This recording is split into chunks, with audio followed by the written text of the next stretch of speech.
Welcome to the Hour of the Time. I'm William Cooper, and tonight we attend a lecture given by Phillip Marsh of the Pilot Connection.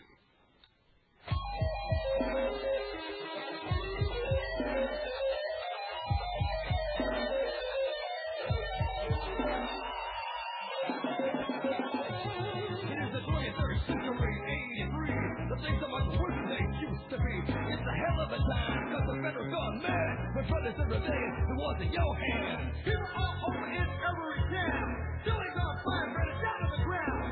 Out of control, people pouring apart. Little children of the neighborhood, every door. Mother, looters, killers, and thieves. Now everywhere you look, it's just another disease. 300 billion people on a planet made for three. So who's gonna set this helltown free? The earth is your prison, a sky filled with hatred and doom. Just leave a flower you take from the altar, but where is the kiss of perfume? No more white roses, the rain of tin soldiers, when comes out the hope that you bring,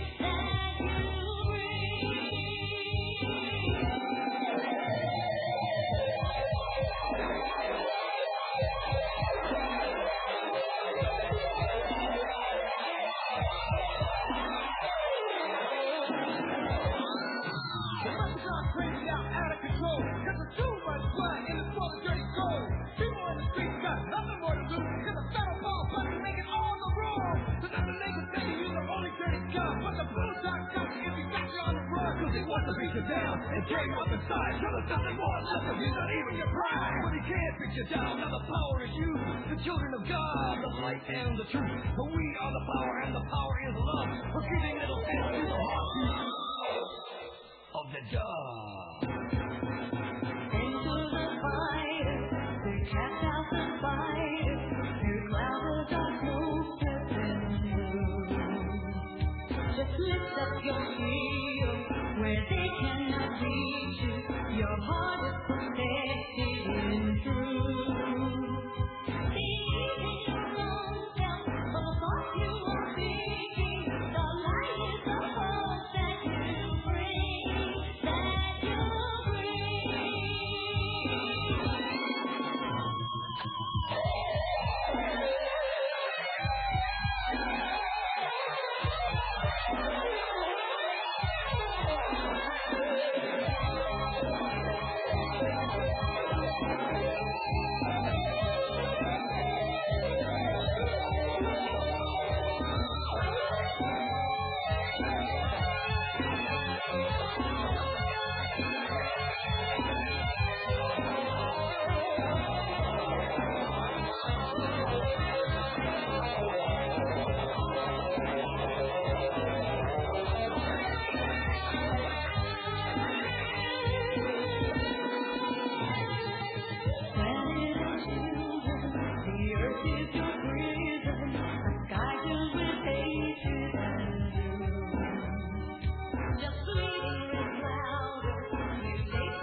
Okay, this sort of beginning the beginning. Well, this is a 1040 instruction booklet from 1986. Okay. Way back on page 48. They have something called the Privacy Act and Paperwork Reduction Act notice. So several interesting things. First of all, right here in the bottom of the first paragraph, it says whether your response is voluntary, required to receive a benefit, or mandatory under the law. Why would the IRS, if they're so fierce as most people think, get within 6 miles of that word voluntary? The answer is the tax is voluntary, as you're going to see over the next few minutes. Over here it says, when you file, you must give us your Social Security number. Now,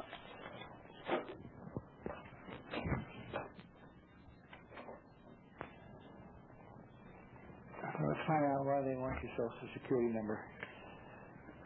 Here's a letter signed by Dorcas Hardy, who is the current Social Security Administrator.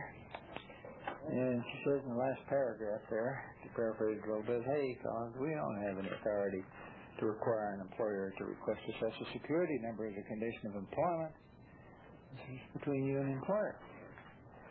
Well, wonder why they have such a law, why they need the Social Security number. Let's turn over to the next page and we'll find out. Here's a letter from someone in the Social Security Administration written to this fellow in South Dakota. And it says in the first paragraph up there that Social Security is a voluntary number. Most people didn't know that, but that is what the law states. Down around the fourth paragraph says, however, a person having no Social Security number would have no taxable income. Now, if you've ever looked at any documents you've seen from the IRS up in the upper right-hand corner, they always have a block of information. It'll say taxpayer number and your Social Security number. I'll show you how that works. Carl, what's your first name? Carl, suppose I said to you, how would you like to have $1 million? And you say, who do I have to kill? Well, nobody, just sign this piece of paper. And you look at it, it's blank, right? So that seems agreeable to you, so you go ahead and sign the paper and give you the $1 million. 3 days later, I come around and say, where's your wife? And you say, what do you mean, where's my wife? Well, you sold her to me 3 days ago for $1 million. You say, I did like hell. I signed a blank piece of paper. Now, whip out the paper and say, is this your signature? Of course it is. And type right in above there is that you sold me your wife 3 days ago for $1 million, and today's the day I collect. That is what's known as fraud and inducement. In other words, I didn't tell you the whole truth up front. When they told you that you had to have a Social Security number to go to work, that was a bald-faced lie, wasn't it? Mm-hmm. Yeah. When they told you Social Security was going to take care of you in your old age, that was another bald-faced lie. People who are drawing Social Security today can't even afford dog food anymore. It's too expensive. It's that bad. And so it doesn't take care of you. But what did it do? Made you a taxpayer the rest of your life. That's fraud. There is a very solid law that says fraud vitiates the most solemn promise to pay. So when they defrauded you, they also cut their own throat. Let's look at 1988 1040 instruction booklet. We'll find something interesting. Privacy Act has been moved from page 48 up to page 1. And in 1989, same story. I wonder why. The answer is that they've been caught with their hand in a cookie jar. And their only defense is, we told you it's voluntary.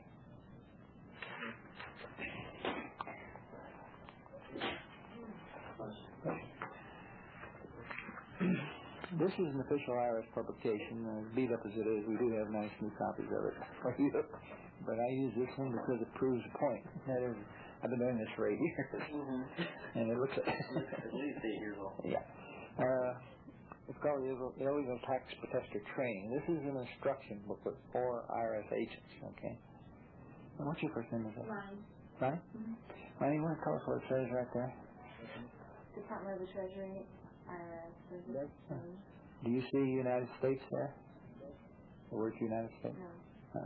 Because they're not. The Department of the Treasury of R.E. Harrington Incorporated, a private English insurance company.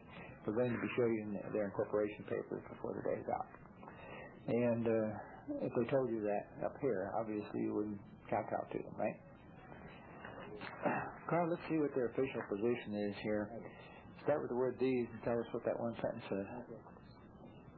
These individuals and groups are attempting to disrupt effective tax administration, present a major danger to our voluntary compliance. Did I say voluntary or did the IRS? Yeah. What is an illegal tax protester? They say it's somebody who fills out a return and doesn't pay all the taxes for whatever reason. I even happen to agree with them on that.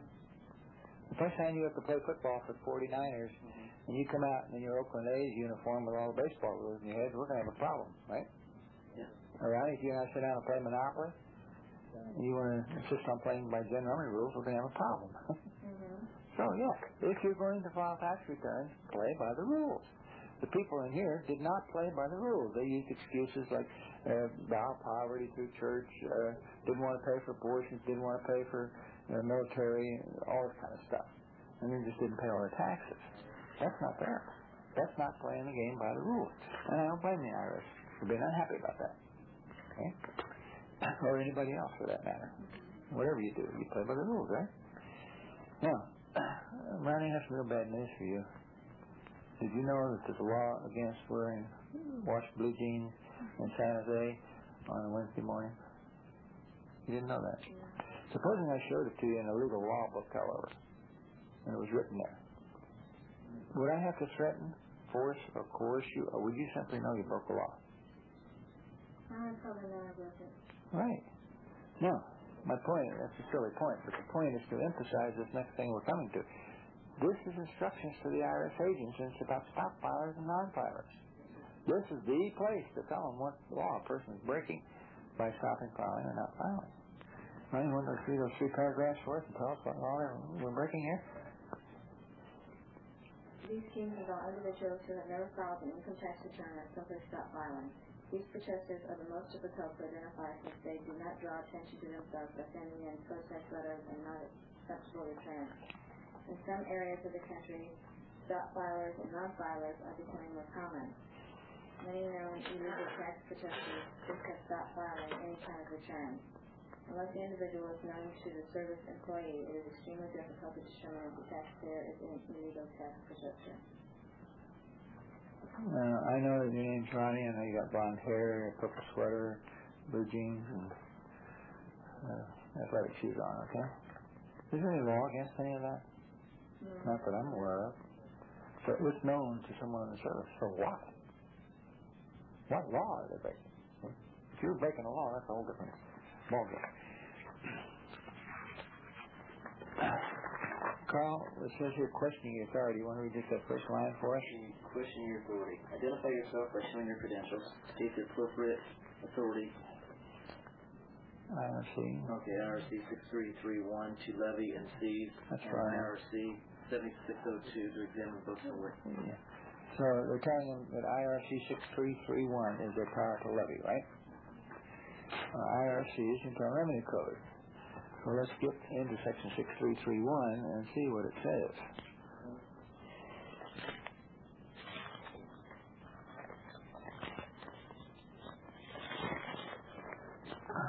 Right. Again, this is an 8-year-old book, but the new ones say exactly the same thing. Start with the word levy and get that one sentence for us, should we please? Levy day may gain upon the accrued salary or wages of any officer, employee, or elected official of the United States of the District of Columbia or any agency or instrumentally of the United States or District of Columbia. Does that sound like you? That's the example of the government. So government employees, doesn't it? Yeah. Now, there's a little bit of history you need to know here before we get into the rest of this book. First of all, back in 1775, they had 13 colonies in this country, okay? And these colonies banded together for the common defense and so forth. First with the Confederation, which didn't work too hot, and then with the Constitution, which meant that each colony gave up a little bit of its jurisdiction to form this small central federal government, which was empowered. The federal government was empowered to provide for the common defense, nothing wrong with that, to try people for treason, nothing wrong with that, to try people for piracy on the high seas, nothing wrong with that, to try them for counterfeiting, nothing wrong with that. But that's all the power they were given. Now, to make sure that the federal government wasn't influenced by one of the states unduly, rather than have them have their seat of government in a state, they decided to get them their own property, which they could control. So they gave them Washington, D.C. Okay? Now, I want to get this jurisdiction thing clear in your head. Carl, you own a car, right? Supposing, and do you have jurisdiction over that car? Control? Yeah. Okay. Supposing you were kind enough to lend me your car to go to the grocery store and back. Who would have jurisdiction over that car while it's going back and forth to the grocery store? You would. Yeah. And when I gave you the car back, you still have the majority jurisdiction, right? So that's what the states did. They gave up a little bit of their jurisdiction to the small central federal government for these purposes that I just mentioned. And no more. Now my next question is this.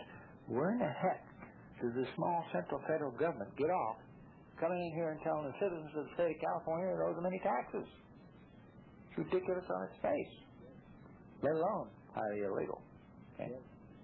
And the only way they even attempt to attach anything is through what we call color of law. Okay? Policemen wear blue shirts. I'm wearing a blue shirt, therefore you better do what I tell you. Okay? I didn't say I was a policeman today, but that's color of law. That was almost law, but not quite. Okay. Another thing you need to know before we get into this next section is about sedition by syntax. Sedition means stealing government power under the table, surreptitiously, not openly with military force, okay? And how they do this? By syntax. What is syntax? That means making you believe all your life that a word means something, and then turning around giving it a legal definition that means something entirely different. So that when you read that word, you think you know what you're reading, but you're not reading what you think you're reading. Now, I'll give you an example of that where it'll confuse you. Carl, can you tell me what a driver is? A driver? Mm-hmm. Person who drives an automobile. Mm-hmm. Hey, the state of California even agrees with you. In the Motor Vehicle Code, it says a driver is one who drives, in Section 305. Now, my fifth grade English teacher told me never to define a word with a word.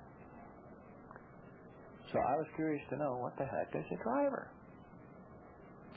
So I went to Black's Law Dictionary, which is the dictionary that the legal eagles use when they make up these definitions. And it says in there that a driver is one who operates a motor coach and a whole bunch of stuff, whether employed by himself or employed by the owner. Employed? Come on, that's commercial, isn't it? All right. Then, if you look at the Motor Vehicle Code carefully, you'll see it's constantly referring to the Uniform Commercial Code, the Business and Professional Codes, the Revenue and Taxation Codes, all of which are commercial in nature, totally. So I went to the Revenue and Taxation Codes, and in Section 9303 I found something very interesting. Operator includes somebody who hauls passengers or freight on the highway for hire. But 9303.3, operator excludes someone who hauls passengers on the freight or freight on the highway as long as it's not for hire. That's me. So I am not an operator. It also tells me in there that operator has to pay 3% of his gross receipts. It also tells me an operator has to have a driver's license. I even agree with that one. But I'm not an operator, and I don't need a driver's license. Okay.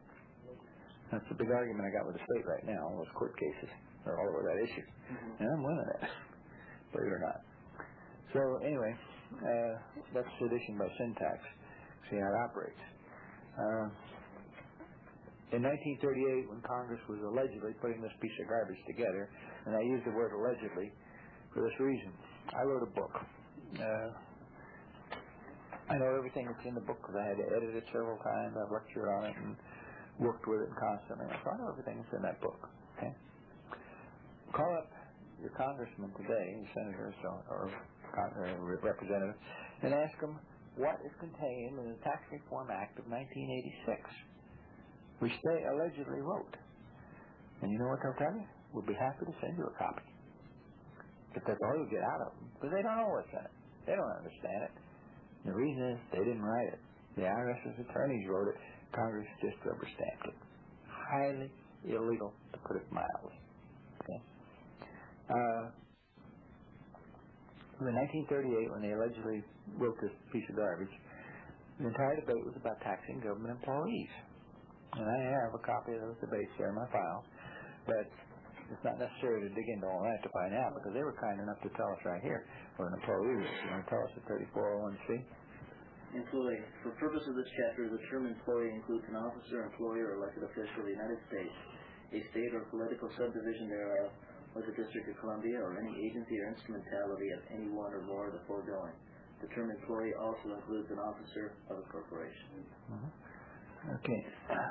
First of all, you all your life you probably thought you were an employee or had employees, whatever. That's not true. An employee, by definition here, somebody works for the government, isn't it? It goes on to say state, doesn't it?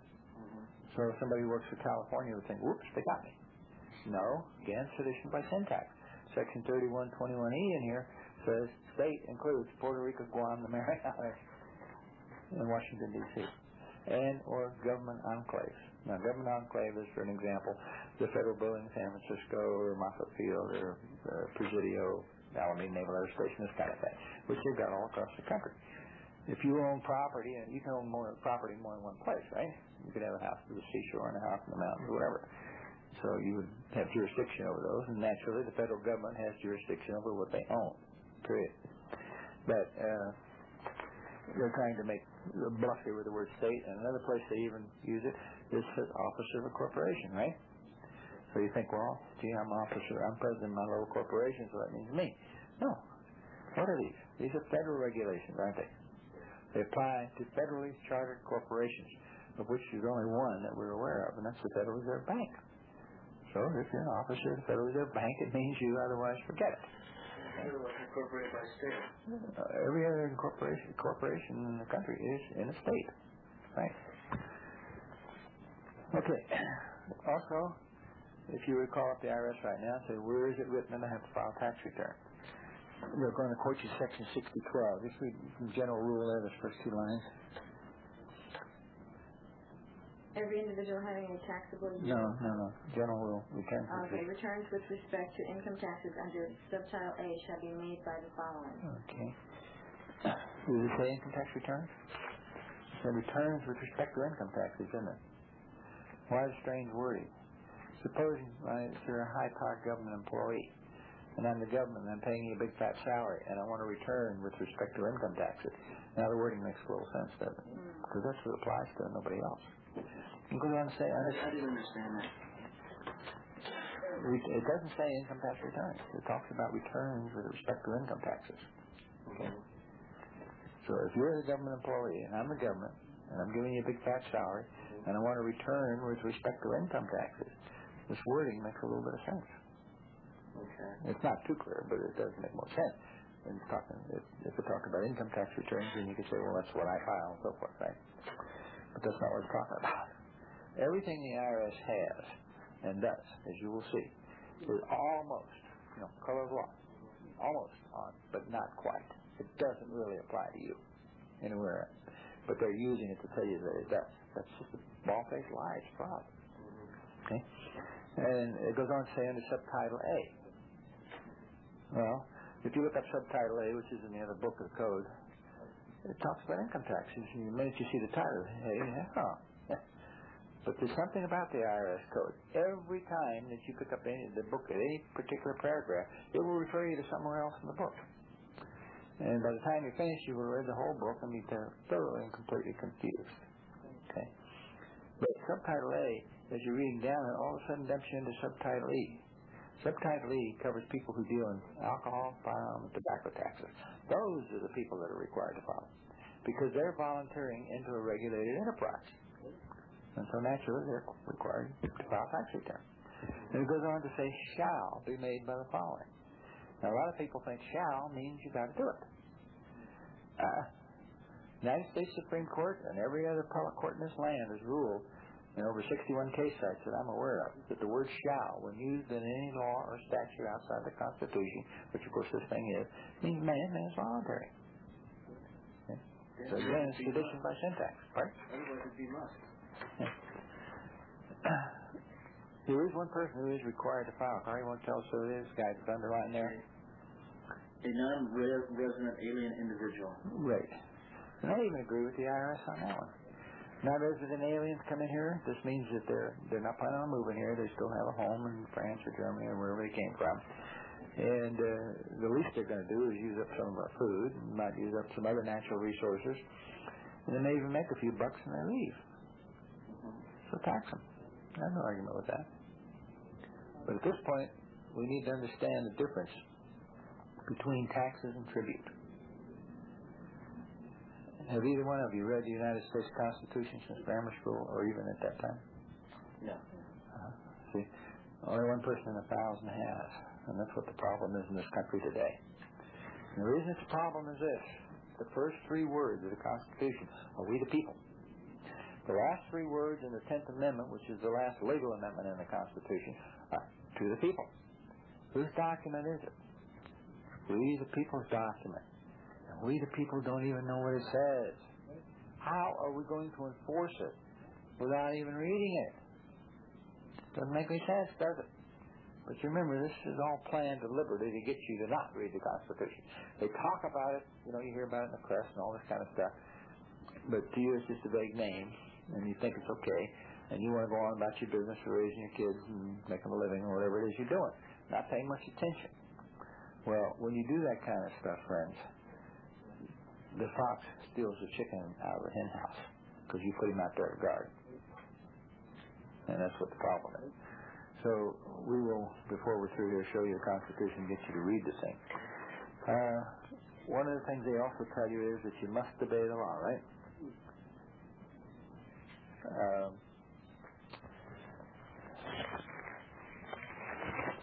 I'm going to do the honors on this 7806B.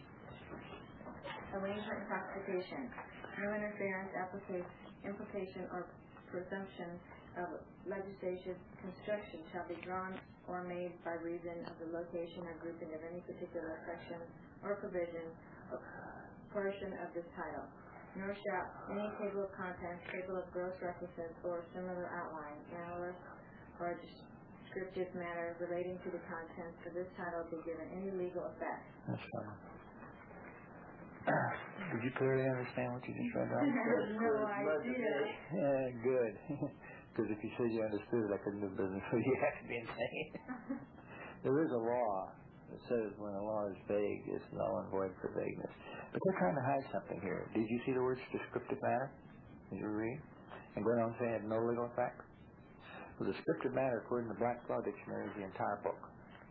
Has no legal effect. It's true. It's administrative regulations applying only to government employees, and it's voluntary even for them. I have a worker here. Not an employee, she's a worker. And I have administrative regulations. Mine are very simple. Come to work at 8 o'clock in the morning, get an hour for lunch, go home at 4. Okay? But she still has regulations that she has to follow.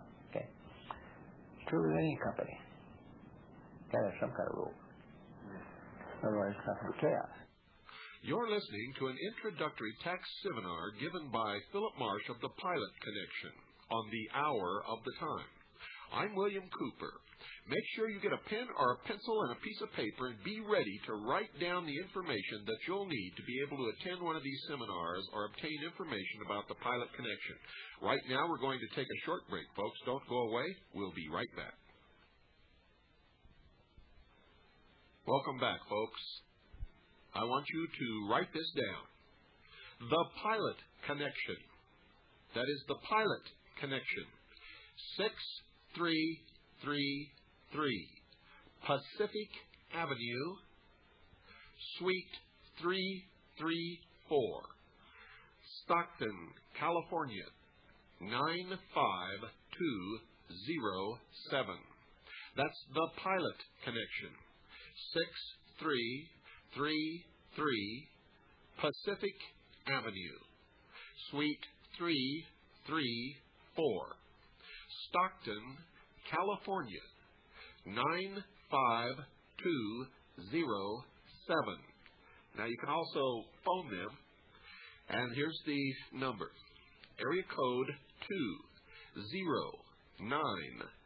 20995754993. That's area code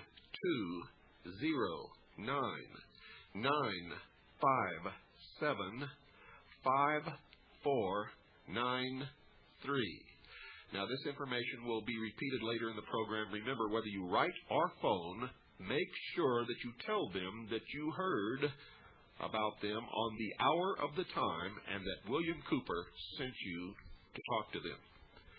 Now we return to the second half of the tax seminar conducted with Phillip Marsh of the Pilot Connection. So the government's entitled to have rules for its employees. But what they're not entitled to do is to shove those rules down your throat when you don't work for it. And their only claim to fame, as far as you're concerned, is the fact that they've suckered you into a Social Security situation. And total fraud from top to bottom. Carl, you want to tell us what it says right here in this block? That's an official IRS publication. Our tax system is based on individual self-assessment and voluntary compliance. The material contained in this handbook is confidential in character. It must not under any circumstances be made available to persons outside this service. Internal Revenue Service Commission. Why do you think they don't want you to know what's in here? What's the one thing that people dread more than anything else with the IRS?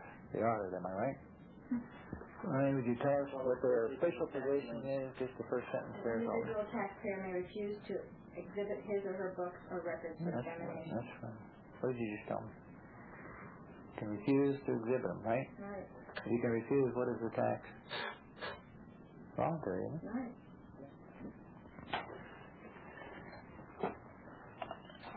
Are you folks in business or self-employed? Yeah.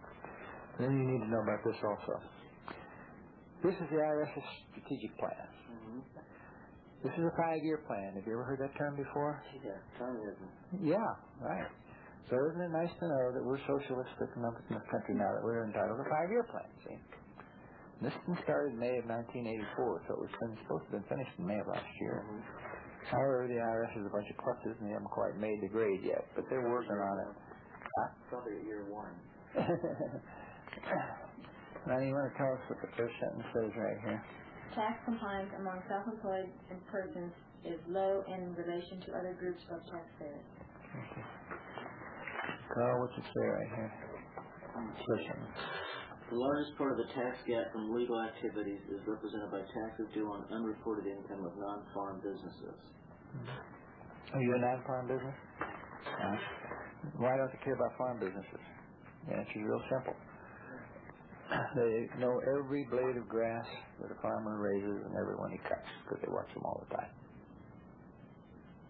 Like the story about the farmer that was on his property and the government agent came up to him and he says, Mr. Farmer, he says, I'm with the government. He says, I want to inspect your farm. The farmer said, get the hell out of here. He says, I've been here 45 years. I've never had a government agent on my property and it's not going to happen today. The government agent kept on getting more and more pushy and officious and finally brought out his business card and the farmer decided, it's not worth arguing with him. Go ahead. So he went on about his business. About an hour later, he hears, help, help. And he looks up. There comes this government agent running across the pasture, hell-bent for leather with an old bull about that far behind him, screaming, help, help. And the farmer says, show him your business card. But the fact is that the government is interfering far too much in too many areas of our life today. Now, we have shown you that the tax is voluntary. And if you have any questions about that, I'll be happy to answer in just 1 minute after I show you this. In order to tell you what we can do about your specific problem, okay, before we ask you any question about it, first step we have to do is get ourselves protected and you. If I do business with the general public, I have to be licensed as a CPA and an attorney and whatever else they decide to do what I'm doing. Mm-hmm. But there is another law that says that within the confines of a First Amendment association, we can do anything short of murder and get away with it. And so we ask you to join this First Amendment association, the Pilot Connection Society. It costs $45 a year, covers husband, wife, and unmarried children under 18 living home and working. And what you get for this is the ability to discuss your problem specifically, plus a very, very valuable newsletter that's going to give you all kinds of great information about how to run your financial affairs as well as information about what the government's up to and this kind of thing. Okay, we'll put that aside for a moment. Any questions on what we've shown you so far? Okay. All right, next thing I'm going to do is show you the documents we use to fight them with. then tell you how much they cost. And after that, if you want to proceed, then the next step is, join Freedom Price Society and go on. First thing we're going to do, if you have a problem, is we're going to write your cover letter. Now, this is what I call a position letter. That means that you're saying, you did this to me, I want this for redress. Okay? Mm-hmm. It may have exhibits, it may not, depending whatever. We do recommend that you handwrite this letter, because it takes 3 to 5 times as long to read handwritten material as it does type. Anything to slow those turkeys down. But this letter is not cast in concrete. In other words, you can add or subtract from what we suggest to suit your own needs. Next thing we're going to give you is another cover letter, which also should be handwritten, but this one is cast in concrete. In other words, you have to use the exact wordings that we use here. And it starts off by saying, I've studied law and find I'm not under the jurisdiction or agency, and to paraphrase it a little bit, says, if you have any information to the contrary, I want it signed in writing under penalty of perjury. And if you go around this demand, I'm going to sue you under Section 7214 of the IRS Code, which is quite crystal clear that when an IRS revenue agent uses color of law to extract taxes from someone, he becomes personally liable. He can get $10,000 fine and 5 years in jail for doing that, plus be discharged from his job. Okay. The next thing we're going to hit with is an official demand for jurisdiction. This requires your name and address here. This whole thing has to be retyped. You send it to the IRS's local office, as well as, like Fresno, for example, the regional office. And the reason for that is that they like to play football with you. If the local office is after you and you push them out of the picture, then they chase Fresno after you. But if you get them both at the same time, you probably never hear from them again, which is what you want, of course. Then the date and certified mail return receipt requested. You sign it here, and you get a proof of service signed by a disinterested third party. That's real important, because if you don't, every time they'll say, yeah, we got your envelope. They have to. They got their receipt. They send the receipt back. But what you said was in there wasn't in there. If you got this, you said, hold it, I got a witness. Then they never question it. So you use like a notary for something like that? Not for this. This is just a friend, okay? Anybody but the two of you, okay? Also, you need to retype this. This is a memorandum of points of law. Anytime you do anything legal like that, you have to have some kind of law backing you up, okay? And sign that. This is probably the most important document that we have in our bag of tricks. The only law in here that the IRS can charge you with is Section 7203, willful failure to file. There's only one way that they can prove willful failure to file, and that is to bring in your old tax returns from 19 whatever, and say, look, Your Honor, he knew he was a taxpayer, here's his old returns, now he isn't filing. And the judge would look at that and say guilty. And you would pipe up and say, hold it, Your Honor, I found out there's fraud involved here. Fraud vitiates the most solemn promise to pay. So I revoked my signature on all those documents. The judge says, let me see that thing. Hand it to her. Case dismissed. Now the IRS knows this, and this is why, in the over 8,000 cases that I've handled in the past 8 years, they've never ever taken one of my people anywhere near a courtroom, because they all file this up front. And that means that their documentary evidence that you were a taxpayer is blown right out of the water. Okay? Now here comes the biggie for most people. This is revocation of your bank account, checking, savings, and bank credit cards. And the reason for that is this. There was a little card, about yay big, yellow and white, called a signature card that you signed when you opened that account. And right above where you signed your name, there was a little paragraph of fine print that said, in effect, I agree to abide by all this bank's rules and regulations and all the rules and regulations of the Federal Reserve System.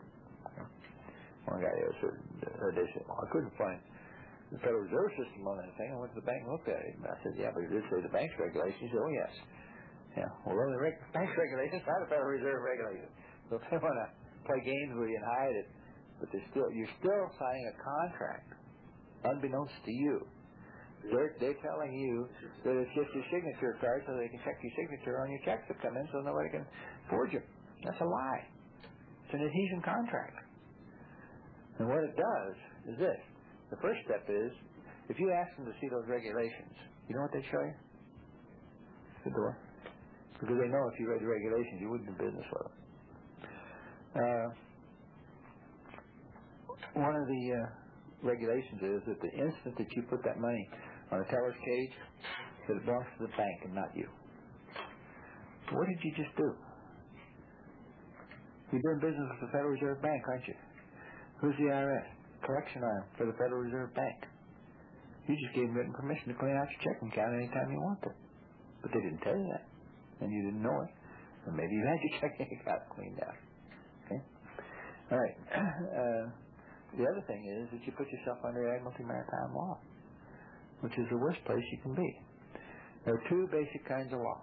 One is the common law, which belongs on the land, and the other is Admiralty Maritime, which belongs on the sea. Now, Admiralty Maritime is nasty law. If you have a ship here at point A, and you have a captain, you give him a commission to get that ship to point B. And you're on the crew. And out here in the middle, somewhere in the voyage, the captain does something immoral, illegal, crazy, whatever. And you're going to argue with him, and that argument can cause the ship to divert its course. He has the right to kill you, throw you in irons, or throw you overboard. And when he gets over here, he doesn't have to pay any penalty for doing that, because his commission is to get the ship from point A to point B, regardless of what it takes. Okay? When you are in an Admiralty Maritime court, the judge is like the captain of the ship. He has the last word, and it's always you lose turkey, no matter what your arguments are. So that's what you agreed to when you took out your checking or savings account. Now, do you want to keep it? Or would you like to get rid of it? Yeah. All right. You wrote your signature on it. Now, you give this to your bank. Yeah. Will your bank cancel your checking account? Well, we show you how to do the whole thing. Okay.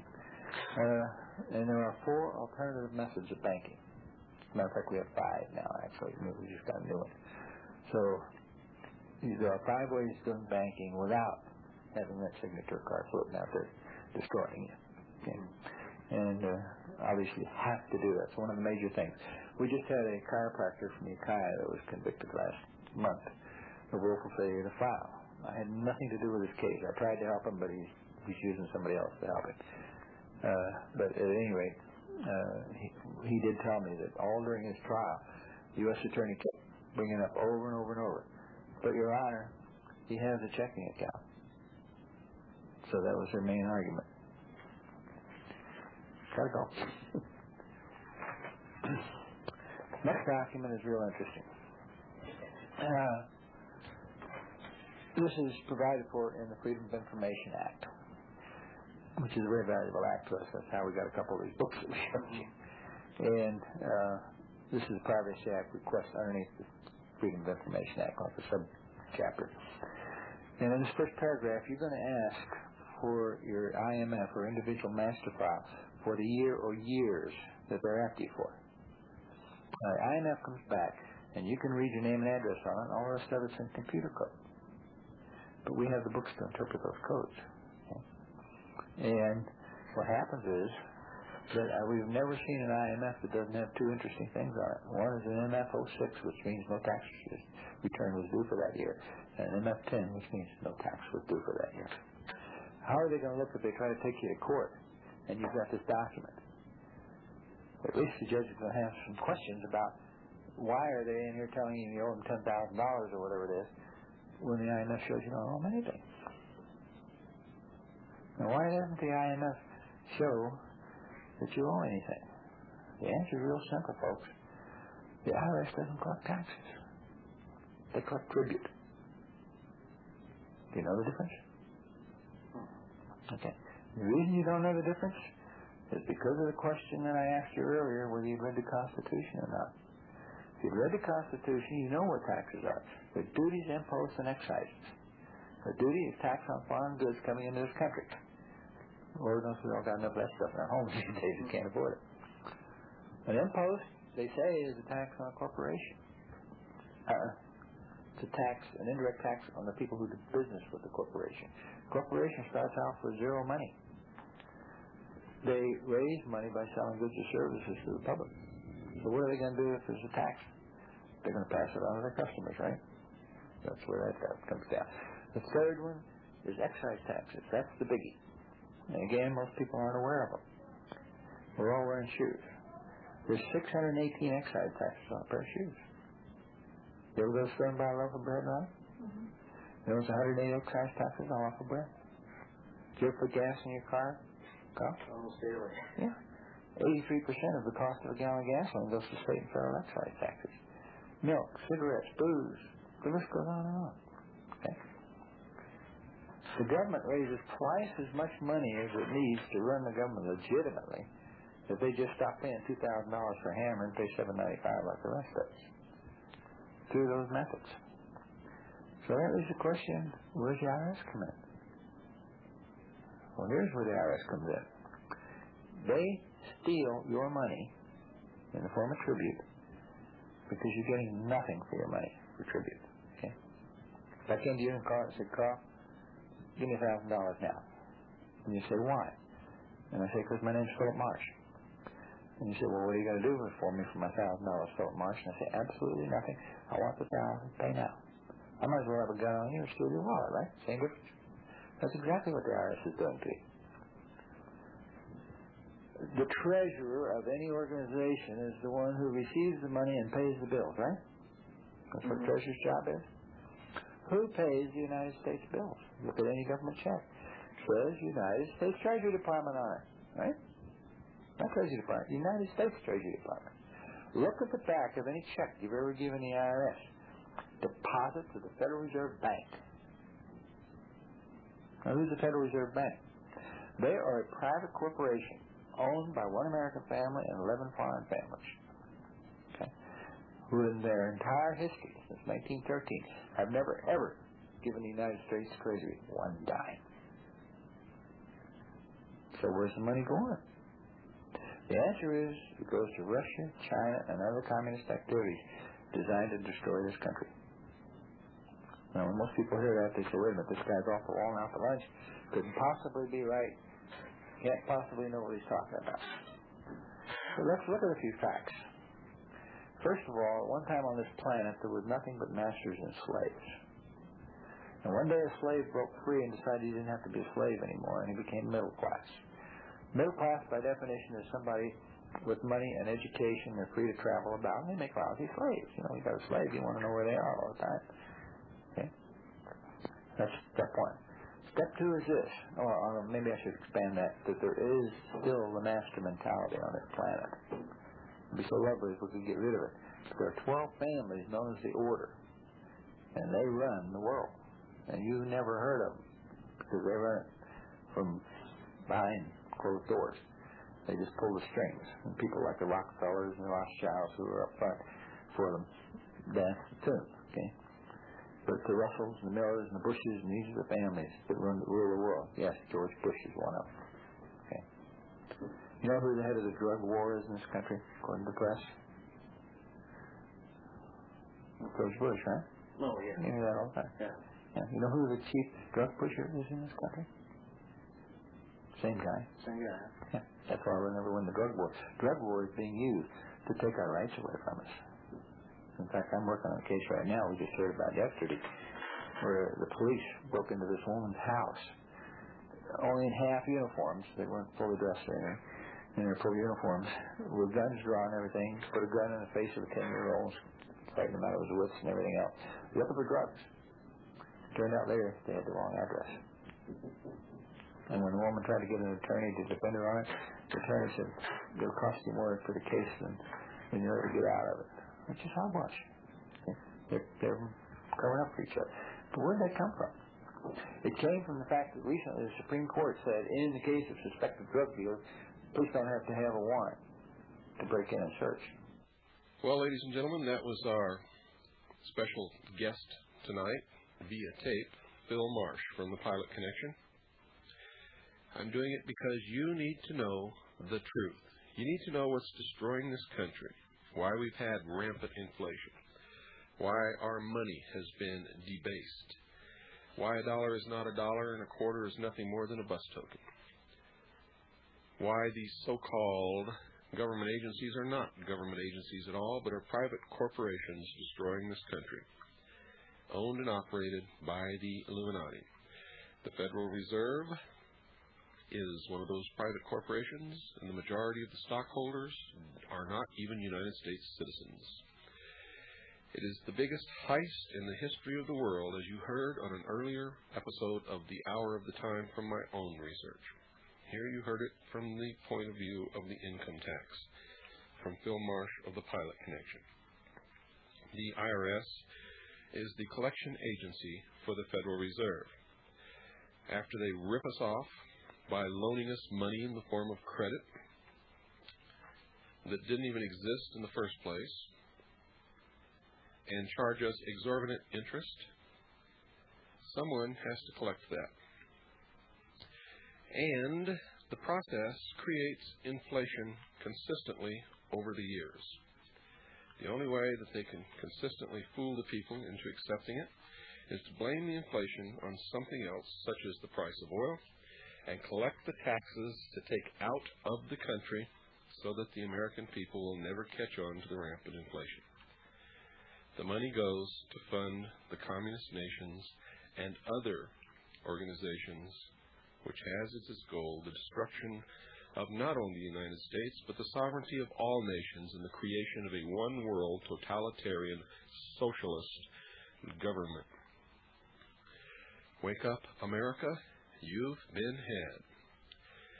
In his book, Gulag Archipelago, Solzhenitsyn made the statement that if the Russian people had banded together in their homes at night, collecting whatever weapons they could, such as pitchforks, sticks, and bricks, and killed the police when they raided their homes, there would have been no police state in Russia. With the IRS SWAT team raids on private homes becoming a more and more frequent act, it is apparent that the same tactics used to get the Russian people to conform are now being used on the American people. Benjamin Franklin stated it very clearly when he said, quote, "We must all hang together, or we will surely hang separately," unquote. We Americans should feel very fortunate to have had those who laid their very lives on the line to secure liberty for us and give us a Constitution as a protection from tyranny. We must not allow their great sacrifice to have been made in vain by allowing these public servants, who, we are beginning to find out, have not even taken the proper oath of office which they legally need to have taken to be officially recognized as lawful public servants.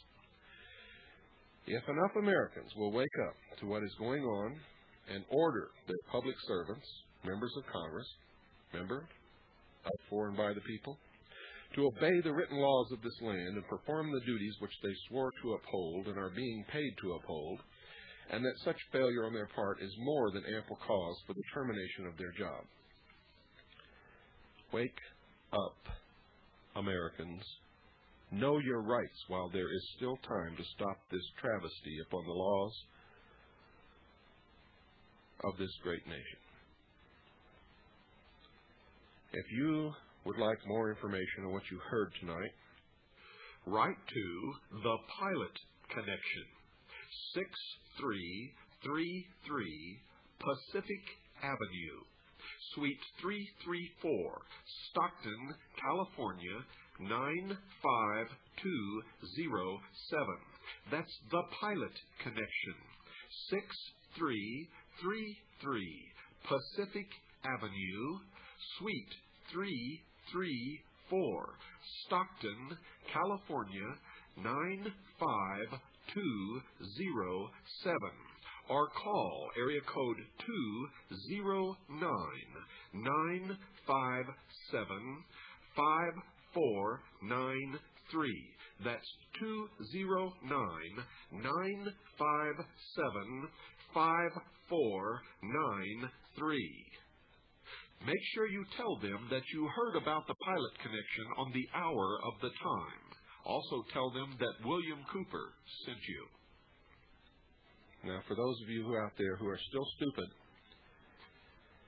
who are saying, you're gonna teach these people to disobey the law and not pay their taxes, that is not true. If you want to pay your taxes, pay them. As you heard on the last broadcast and on this, income taxes are strictly voluntary under the law. And you've heard the law quoted. I do not ever advocate anyone to go against the law. I will tell you, do not ever go against the law. Do what is legal in all cases. The Pilot Connection will teach you what the law really is and how to do whatever you want to do once you've made your decision. And that's the truth of the matter. The Pilot Connection will also tell you, don't disobey the law. Don't go against the law. Don't ever try to overthrow the government of the United States of America. None of us advocate that. On the contrary, our purpose is to save the United States of America, to save the Constitution and the Bill of Rights, and to do what is legal.